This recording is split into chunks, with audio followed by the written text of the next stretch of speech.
안녕하세요. 여러분은 살아가면서 자기 미래에 대해서 어느 정도 예측이 가능한가요? 그렇지가 않죠. 우리가 인간이기 때문에 1초 이후를 알 수가 없습니다.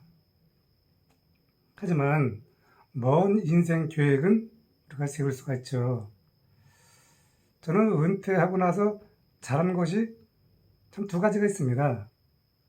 자, 지금 100세 시대를 살아가는데 우리가 전반전에 살고 나서 나머지 무려 최근에는 또 130세 시대가 나온다고 하는데 그 언제까지 그 시간을 우리가 기다릴 수 없지만 현재 내가 처한 상황에서 그 100세, 130세 시대를 살아가는 그 과정을 다시 한번 우리가 인생을 꾸려야 됩니다.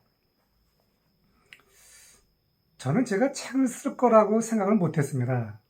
그런데 놀랍게도 은퇴하고 여러분 제가 이 책을 낸 지가 이제 3년째가 접어들어갑니다. 코로나가 극성을 부리던 시기에 이 책을 냈는데 이 책에 보면은요 제가 직장생활 34년 중에서 무려 롯데 면세점에서 25년을 근무하고 정말 초고가 보석 몇백억 이런 몇 천만 원짜리 몇 억짜리 보석을 취급하는 경험을 했습니다. 참 감사하잖아요.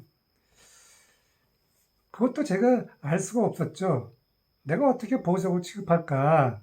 저는 시골에서 자란 농사꾼의 아들이고 정말 보석은 저에게는 강 건너 불 같은 그런 아이템이었었는데 제가 롯데 면세점에서 90년도에 그 스카이 출신을 가운데 두고 제가 미국 유학을 갔습니다. 참 제가 대학 시절에 미국 유학을 간다고 했던 그 토플 성적을 제가 획득을 했습니다. 그 당시 저는 유학을 갈 수가 없었죠. 그런데 그 꿈이라고 하는 것은요, 멈춘 것이 아니라 잠시 때를 기다리고 있던 것이었습니다. 13년 후에 롯데 면세점이 세계적인 보석 유치를 하는 계획을 할 때까지 그 꿈이 기다리고 있던 것이죠. 어떻든 저는 대한민국에서 최초로 그 당시 두 사람이 있었지만 그 세계적인 보석을 유치하는 당사자가 된 것입니다. 지금 여러분이 백화점이나 면세점 또 청담동의 그 로데오 거리를 가면은 그 기라성 같은 어마어마한 보석이 있는데 그것이 이 책 속에도 있습니다. 당시 제가 계장인데요.